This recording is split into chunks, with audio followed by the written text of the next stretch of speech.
The Trump administration has decided to solve obesity. Yeah, they're not doing it through healthcare access. They're not doing it through food affordability. They're not doing it by addressing poverty, stress, or work schedules.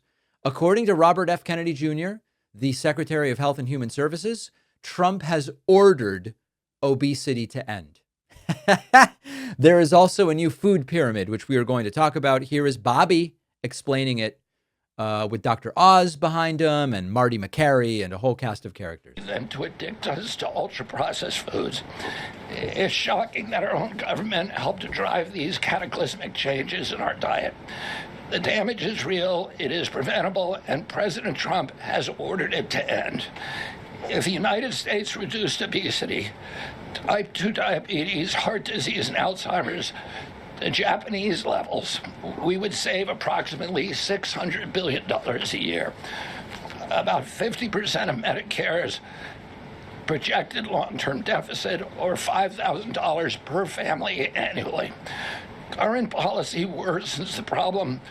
42 million Americans rely on SNAP, where common purchases include sugary drinks, candy, and chips. 78% of SNAP recipients are enrolled in Medicaid, and 90% of Medicaid spending goes to chronic disease. All right. So listen, here's the thing with RFK Jr. and this entire approach to nutrition. They sometimes have kernels of things that make sense, but they're expanded in ways that make no sense. So for example, you should avoid food dyes. We're going to ban certain food dyes. You know, you look at the details, they're not really banning them. They're asking manufacturers not to use them. Fine. I mean, listen, get rid of food dyes.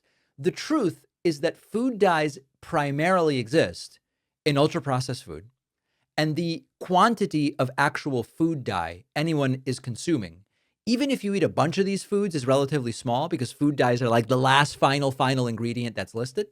The health effects of these food dyes, a question mark. I don't think it's good, but the truth is that the amount of food dye anyone would be consuming if a diet is made up of under 10% ultra-processed food is negligible. It's so negligible as to be insignificant. On the other hand, there are people who are consuming so much saturated fat and sodium that is a big area that you should really be handling. And unfortunately, when Robert F. Kennedy Jr. goes, here's a fast food place that uses beef tallow, so it's great.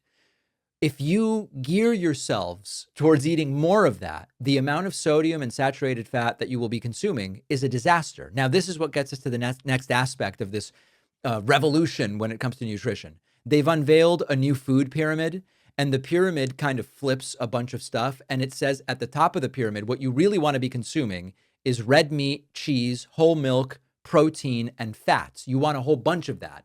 And then whole grains are moved to the bottom. And Kennedy says, we need to end the war against saturated fat. Now, with all of these things, the devil is kind of in the details, but overconsumption of saturated fat isn't good for you. You look at longitudinal studies and meta-analyses. If you consume, the more saturated fat you consume, the more likely you are to have heart attack and stroke and to have those sorts of problems, especially as you age. Now, is it true that there have been periods during which, for example, like the egg was maligned as the worst possible food, and it turns out it's actually kind of okay? 5 eggs a week is like probably fine. And, you know, yes, there have been instances of that.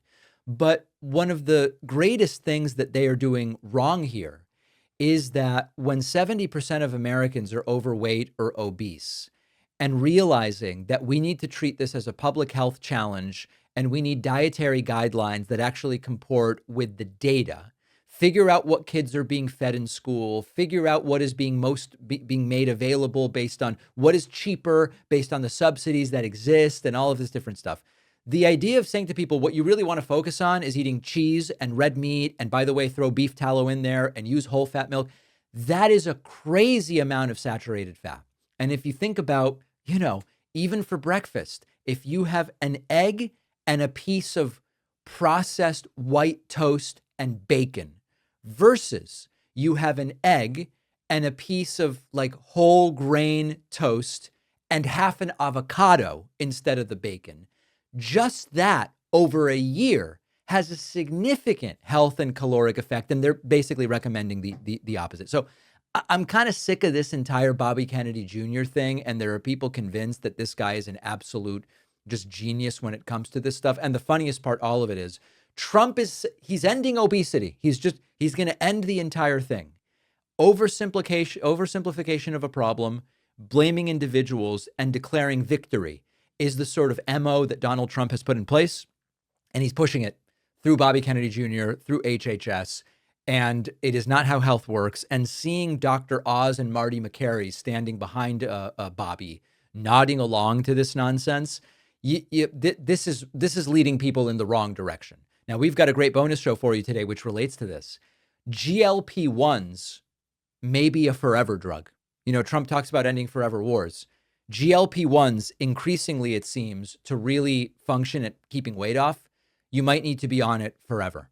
And increasingly, it seems like that's not a very good idea health-wise. Finally, how long does the U.S. want to run Venezuela? We will discuss that on the bonus show as well. Get instant access by signing up at joinpakman.com. Thanks for watching. Check out another one of our videos and make sure to subscribe so YouTube keeps our content in your feed. And if you prefer audio, subscribe to the podcast on Spotify or Apple.